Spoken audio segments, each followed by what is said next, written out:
내용이죠. 이 27장은 야곱이 그 형 에서의 축복을 빼앗는 그런 내용입니다.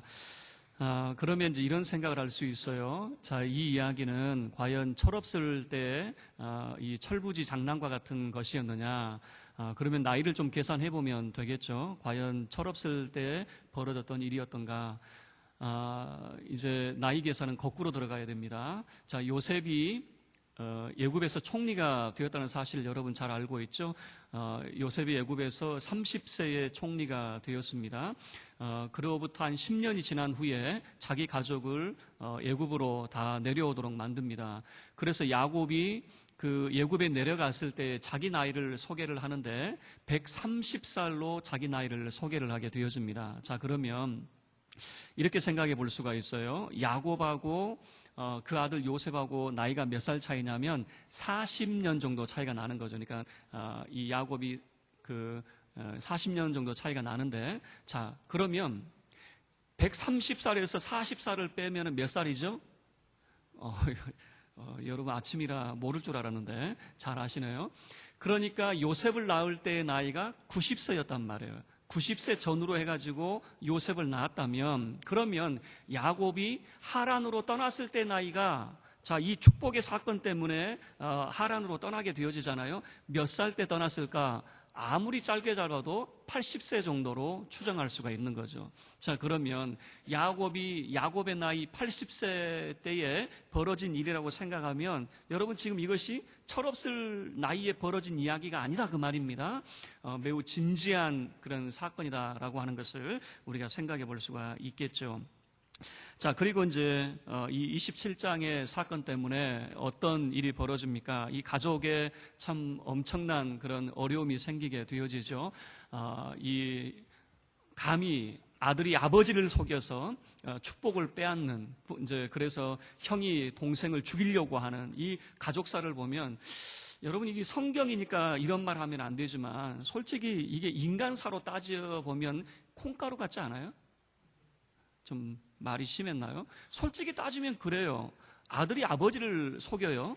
그리고 형이 동생 죽이겠다고 막 그렇게 하니까 어쩔 수 없이 그 동생을 먼 이국 땅으로 보내는 그런 모습 아니겠습니까?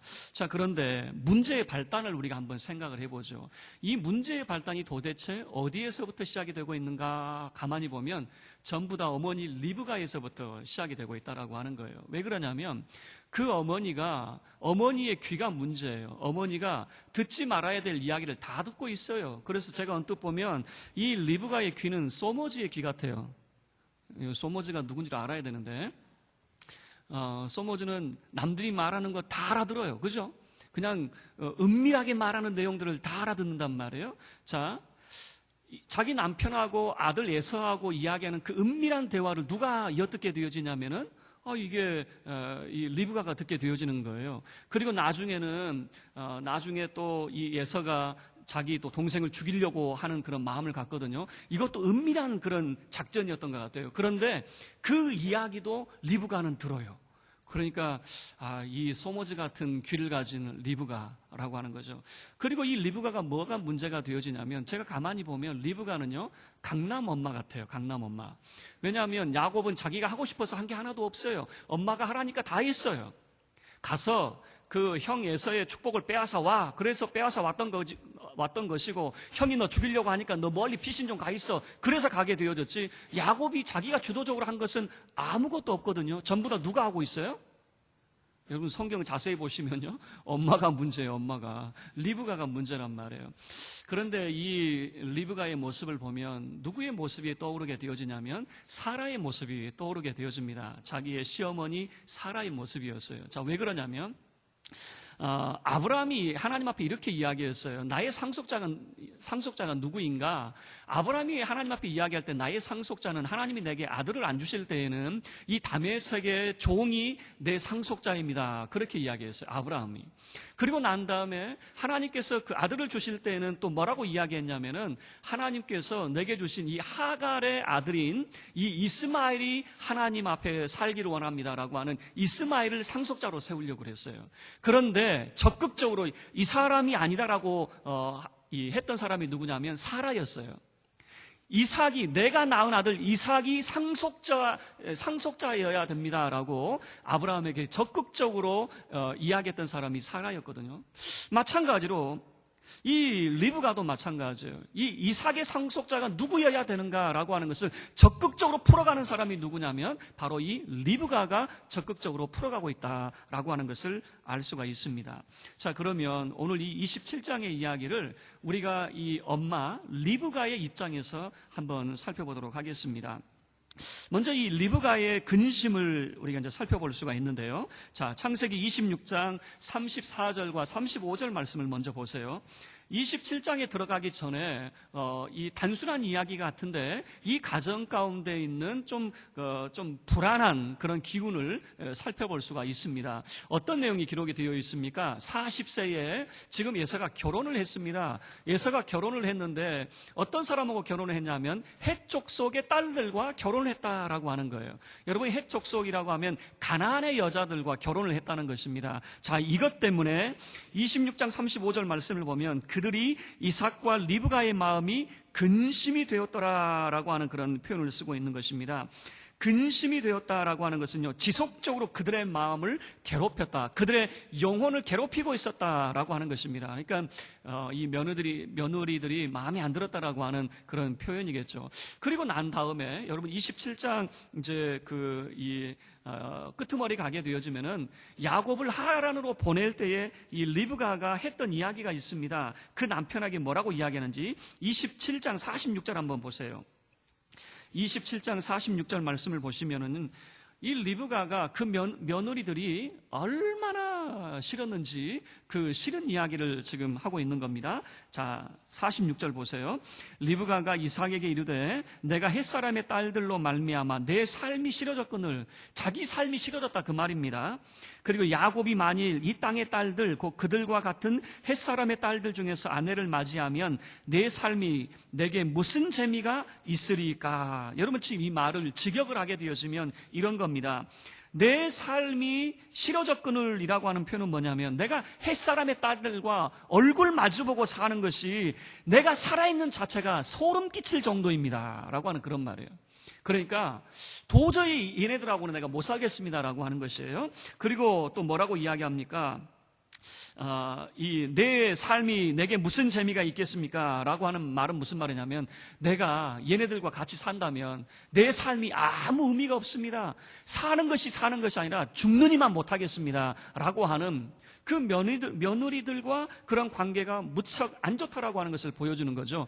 그러면 며느리들이 매우 잘못했는가? 근데 성경을 보면요, 무엇을 잘못했는가는 없어요. 다만 무엇이 문제냐면 가나안의 딸들이라고 하는 것이 문제가 되어지는 거예요. 자, 그래서 이제 성경을 보면 무슨 이야기가 등장이 되냐면은 이 46절 말씀에 통해서도 내 둘째 아들 야곱만큼은 이 가나안 딸들과 결혼하지 않았으면 좋겠다라고 하는 것이 리브가의 그런 생각이었죠. 그리고 나중에 보면은 28장의 내용을 보면요, 이삭도 마찬가지예요. 이삭도 그래서는 안 된다라고 하면서 야곱에게 당부하는 이야기가 뭐냐면 너는 절대 가나안의 딸들과는 결혼하지 말아라.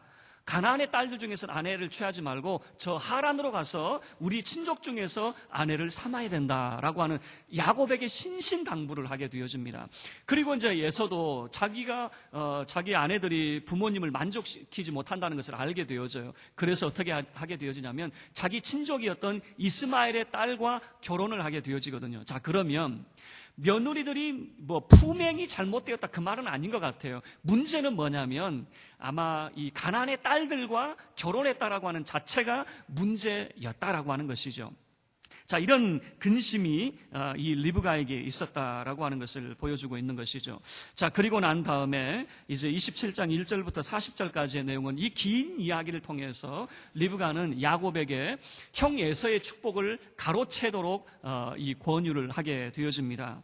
먼저 이제 1절부터 4절까지 이야기는 뭐냐면 그 남편과 아들의 대화를 엿듣게 되어집니다. 자, 먼저 우리 27장 1절 말씀을 보시면 이삭의 모습을 잘 소개를 해주고 있습니다. 지금 이삭이 어떤 모습인지. 이삭이 나이가 많아 눈이 어두워 잘 보지 못하더니 맏아들 에서를 불러 이르되 내 아들아 하매 그가 이르되 내가 여기 있나이다. 자, 이삭의 지금 현재 상태가 어떤 상태냐면요, 나이가 많아 눈이 어두웠다라고 하는 것을 보여주고 있죠. 나이가 많았다라고 하는 것은 이겁니다. 이제 후계자를 정해야 될 때가 되었다라고 하는 것입니다. 그러니까 이제 나이가 젊을 때에 후계자를 정하지는 않잖아요. 이제 나이가 이제 많이 들었기 때문에 지금 이 나이를 생각하면은 야곱의 나이를 80세로 추정을 하게 되어지면 이삭의 나이는 60살의 아이들을 낳기 때문에 140세가 되어지는 것이죠. 140세면 여러분 이제 적지 않은 나이가 되어졌겠죠. 이 나이 때에 이제 이 이삭의 마음속에 이제 후계자를, 내가 상속자를 정해야 되겠다라고 하는 그런 생각을 했던 것 같아요. 그런데 이제 또 한 가지 문제는 뭐냐면 이삭이 눈이 어두워서 잘 보지 못하였다라고 하는 것이죠. 여러분, 이 눈이 어두웠다라고 하는 표현이 뭐냐면 성경에서 보여주는 것은 어떤 영적인 이 둔감의 상태가 눈이 어두웠다라고 하는 것을 잘 보여주고 있거든요. 그래서 자, 여기서도 보여주는 것은 에서가 선택을 잘 못하는 것 같아요. 에서가 누가 보더라도 이 야곱을 선택해야 되는데 이 에서를 선택을 하는 모습을 보면은 눈이 어두웠다라고 하는 이 표현이 영적으로 조금 둔감한 상태였다라고 하는 것을 짐작을 하게 되어지는 거죠. 그리고 이 눈이 어두워 잘 보지 못한 것 때문에 결국에는 축복이 에서가 아닌, 그가 원했던 에서가 아닌 전혀 엉뚱한 사람 야곱에게로 축복이 옮겨가는 그런 기회가 되게 되는 거죠.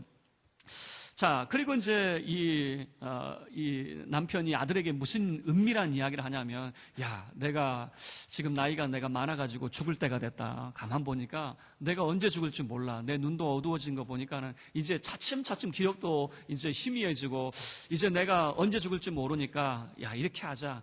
내가 죽기 전에 말이야, 네가 사냥해가지고 내게 별미를 가지고 와. 그러면은 내가 죽기 전에 너에게 마음껏 축복해 줄게. 라고 지금 이제 이 남편이 아들하고 은밀한 대화를 하는데 그 이야기를 리브가가 듣게 되어지는 거예요. 리브가가 듣고 이제 예서는 사냥을 하러 나갔습니다. 사냥을 하러 나갔을 때에 야곱을 불러오는 거예요. 지금 야곱의 나이가 몇 살이라고요?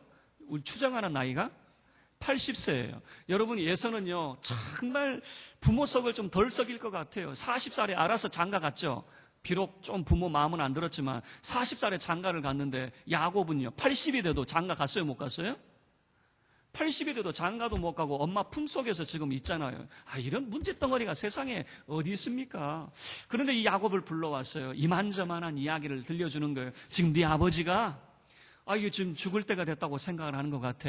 그러면서 지금 네 형에게 사냥해서 별미를 준비해 오면 죽기 전에 마음껏 축복해 준다고 그래. 그러니까 너 내가 시키는 대로 빨리 해. 너 가가지고 말이야, 염소 새끼 2마리를 잡아와. 그러면 내가 너를 위해서 별미를 만들어 줄 테니까 네 아버지에게 그 별미 들고 가서 네가 축복을 받아내. 이렇게 이야기하는 거예요. 여러분, 이렇게 이야기할 때 야곱이 아이고 어머니 감사합니다 이렇게 할까요? 야곱은 깜짝 놀라는 거죠. 아니 무슨 말씀이세요? 라고 하는 거예요. 무슨 말씀이세요? 깜짝 놀라는 겁니다. 왜 그렇습니까? 한번 생각을 해보세요. 야곱은 에서와 근본이 다른 사람이에요. 근본이. 에서는 어떤 사람입니까? 털복숭이에요. 짐승처럼 털이 많은 사람이에요. 그런데 야곱은요 매끈매끈한 사람이에요. 털도 없는 사람이란 말이에요. 그리고 지금 이제 아버지에게 내가 별미를 가지고 갔는데 아버지를 내가 속일 수 있을까? 여러분, 지금 야곱은 깜짝 놀래가지고 내가 어떻게 아버지를 속입니까? 난 아버지를 속일 수 없을 것 같습니다 라고 하는 거예요.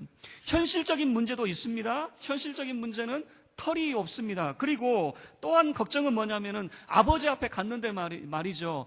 여러분, 이삭이 아직은 그래도 눈이 멀기는 했지만 좀 어두워지긴 했지만은 그래도 지성인 아닙니까? 그런 거 분간 못 하겠습니까? 그래서 내가 아버지에게 축복은커녕 저주를 받으면 어떡합니까? 이게 지금 야곱의 걱정인 거예요. 보세요. 12절 말씀 보세요. 12절이 바로 이제 야곱의 그 걱정을 잘 보여주고 있죠. 아버지께서 나를 만지실진데 아버지가 나를 만져보겠죠. 무엇 때문에 만져볼까요? 얘가 에서인가 야곱인가 만져보면 알겠죠. 털이 있는가 없는가 확인할 텐데 내가 아버지의 눈에 어떤 자로 보여요? 속이는 자, 거짓말하는 자로 보이지 않겠습니까? 그러면 아버지가 내게 복은 고상하고 저주를 하면 내가 어떻게 합니까? 지금 이제 야곱은 생각하는 거예요. 난 절대 아버지 속일 수 없을 거예요 라고 하는 거죠. 그런데 여러분 13절 말씀을 보시면요, 리브가가 더 세게 나와요. 너 그런 걱정하지 마. 아버지가 만약에 네 저주하면 그 저주는 내게 다 돌려. 그 저주 내가 다 받을 거야. 너는 걱정하지 마. 여러분 지금 엄마가 굉장히 세게 나오고 있는 것이죠. 아버지가 저주하면 그 저주 누가 다 받겠다는 거예요? 내가 온전히 그 저주를 내가 다 받아낼 테니까 너는 가서 그 축복을 빼앗아 오기만 해 라고 하는 그런 이제 이야기를 하게 되는 거죠.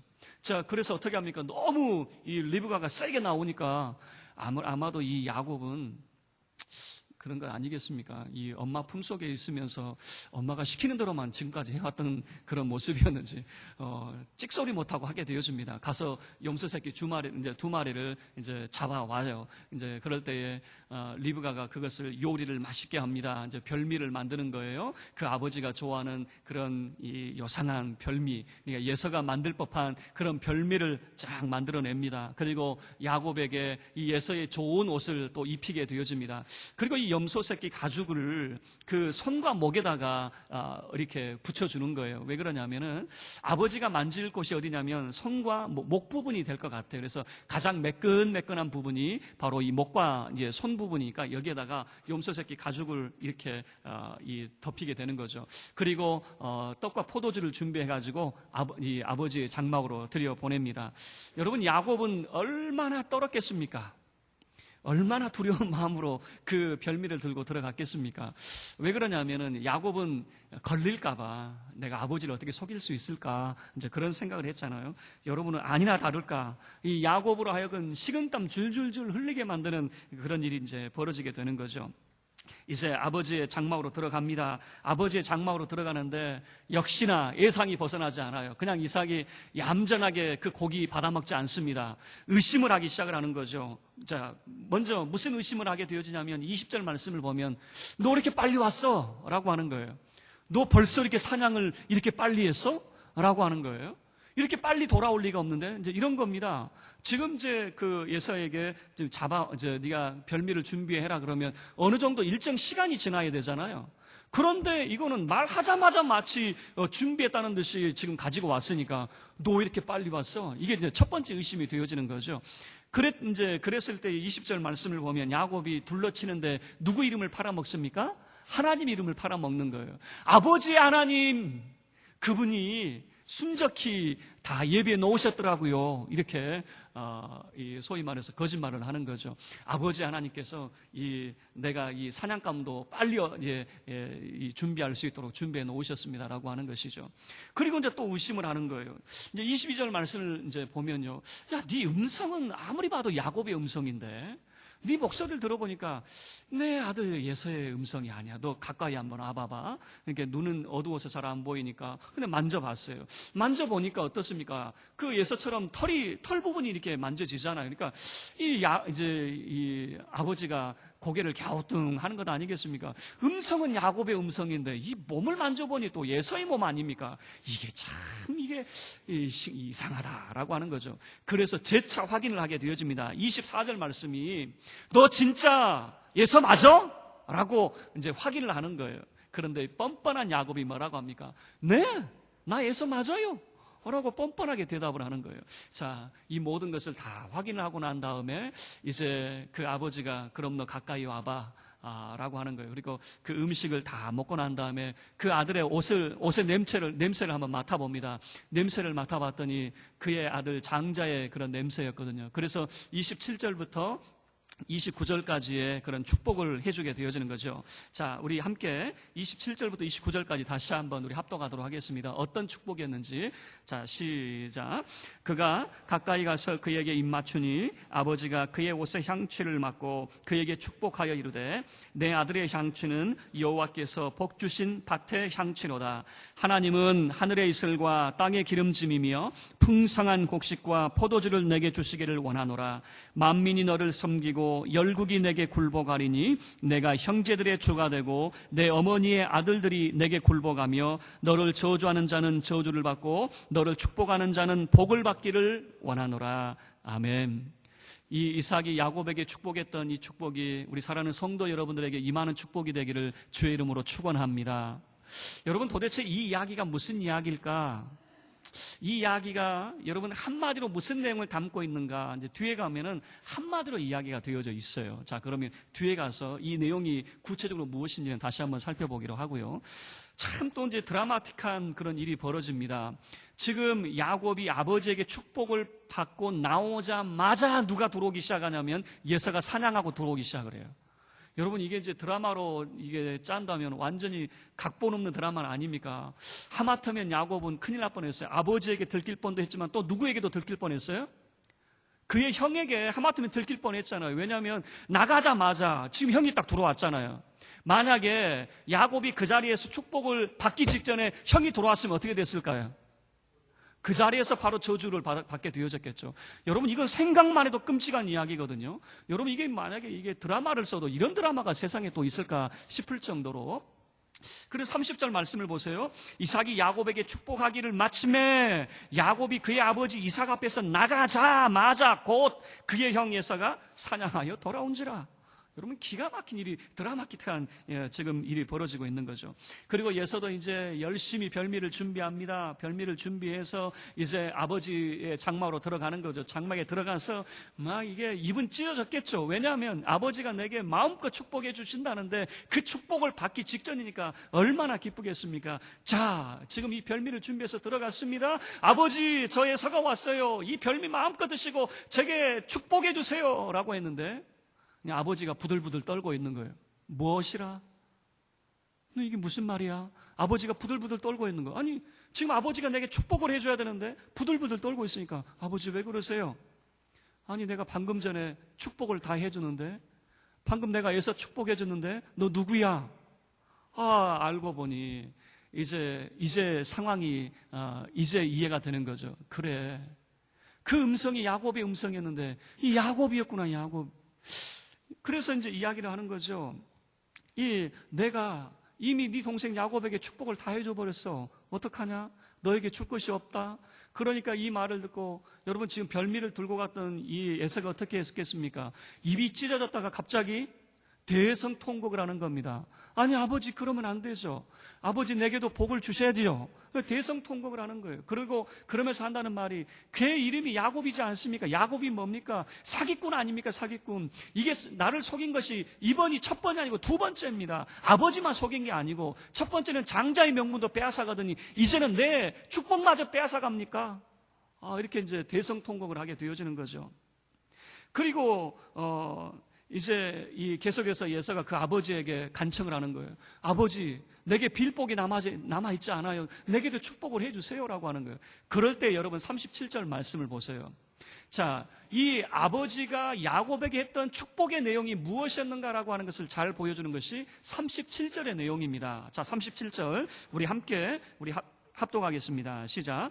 이삭이 예서에게 대답하여 이르되 내가 그를 너의 주로 세우고 그의 모든 형제를 내가 그에게 종으로 주었으며 곡식과 포도주를 그에게 주었으니 내 아들아, 내가 내게 무엇을 할 수 있으랴?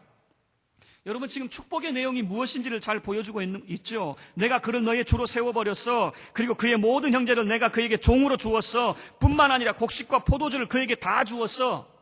여러분, 곡식과 포도주를 주었다라고 하는 이 말이 무슨 말이냐면, 다시 이야기하면 이겁니다.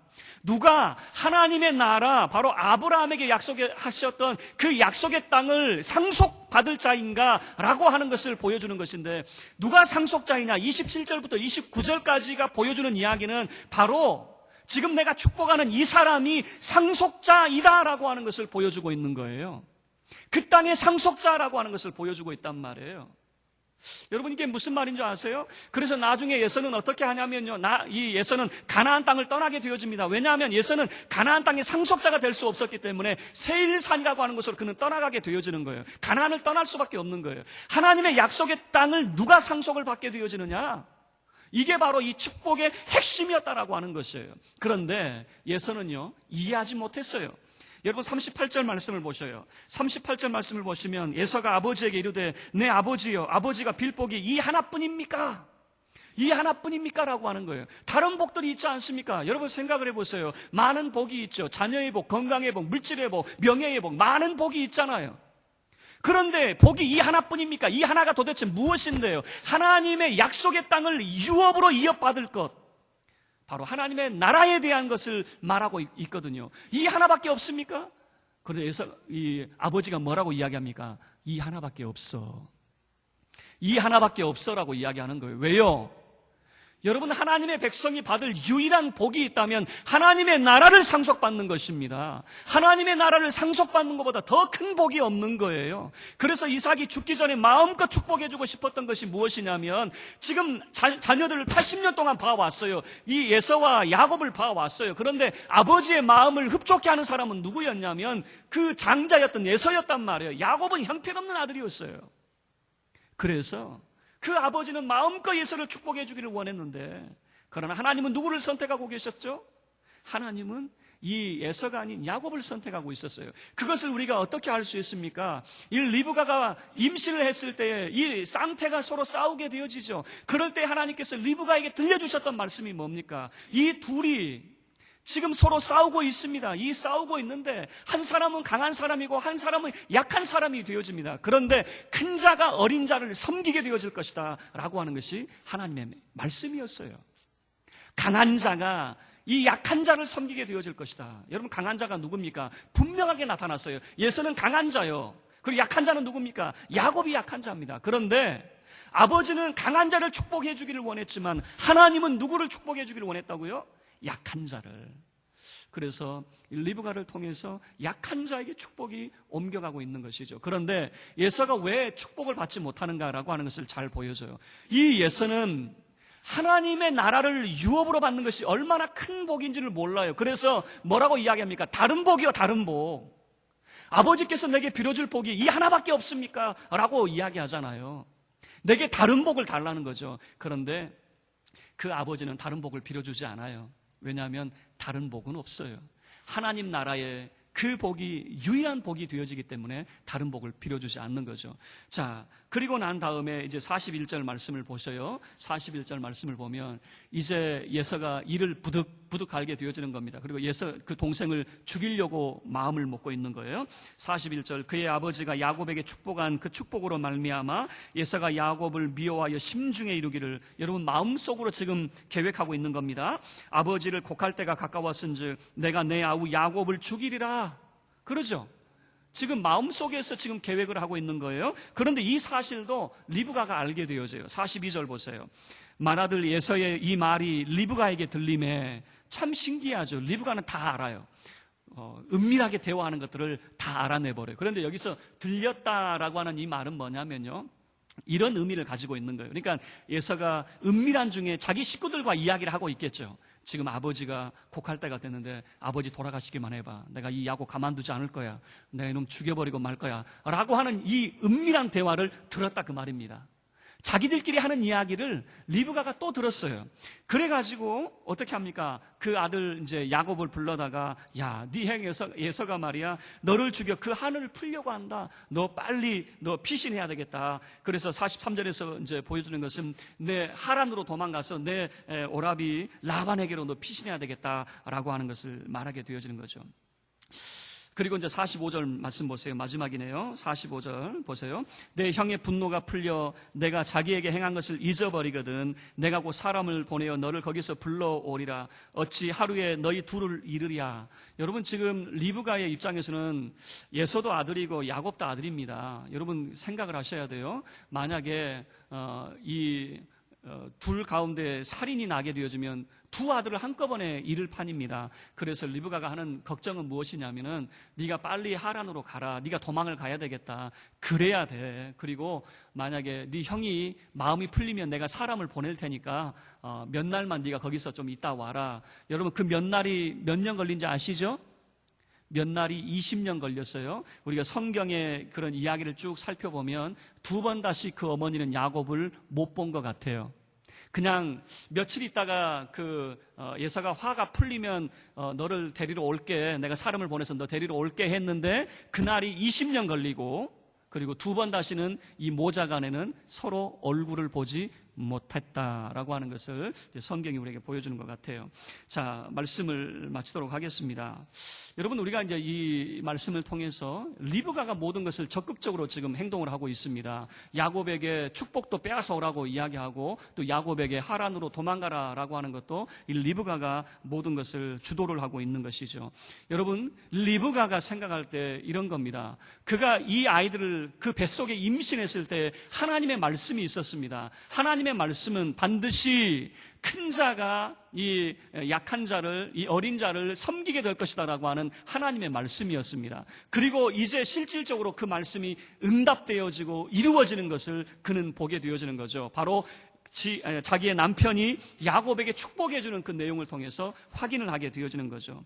여러분, 분명하게 이 말씀을 통해서 우리에게 보여주는 것은 아버지를 속여서라도 축복을 빼앗아 와라, 여러분 거기에 강조점이 있는 것이 아닙니다.